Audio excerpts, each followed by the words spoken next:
J'ai voulu réunir sur ce CD Clara Schumann, Joachim et Brahms. Joseph Joachim et Johannes Brahms. Trois personnes qui étaient étroitement liées dans leur vie intime. Ils sont extrêmement proches humainement et musicalement. Ils étaient ensemble sans arrêt pour faire de la musique. Ils avaient tous les trois aussi une admiration sans borne pour ce compositeur, Robert Schumann.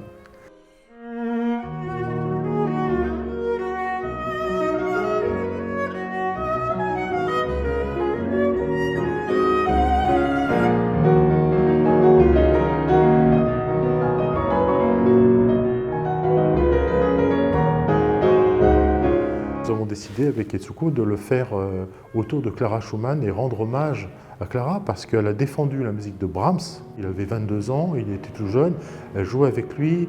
Clara était vraiment la muse pour Brahms, pour Schumann, pour Joachim aussi.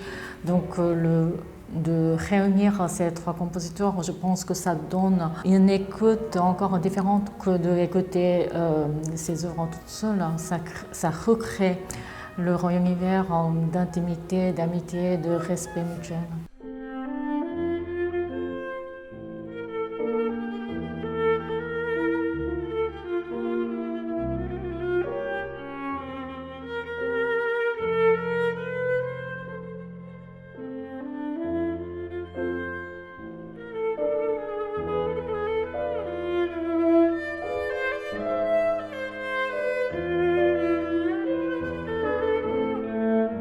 C'est aussi une spécificité de cet enregistrement. J'ai voulu mélanger le violon et l'alto parce que ça se faisait très couramment pendant une période.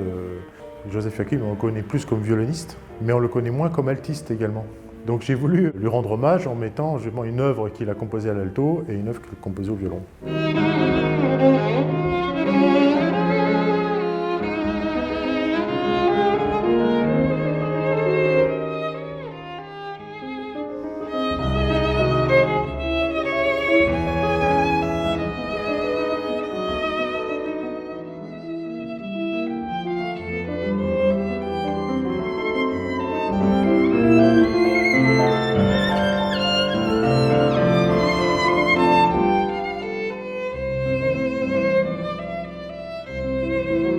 Une romance un peu inédite d'ailleurs, qui est très peu enregistrée, de Joachim. La romance, il y a vraiment la fraîcheur, c'est très agréable à écouter. Joachim, c'est une autre musique aussi, c'est une musique très intérieure. Une mélodie baroque de Joseph Joachim pour alto et piano. Il y a vraiment une profondeur, il y a la nostalgie.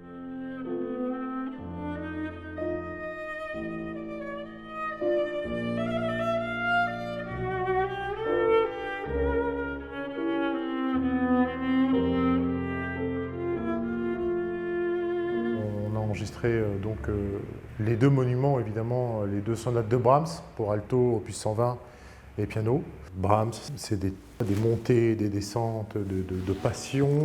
Je suis très attachée à la musique de chambre de Brahms, surtout ces sonates opus 120, c'est les sonates que Brahms a écrites presque à la fin de sa vie.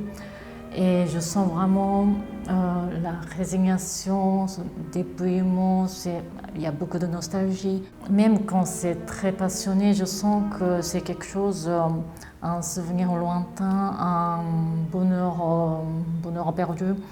Et tout ça, ça me bouleverse énormément.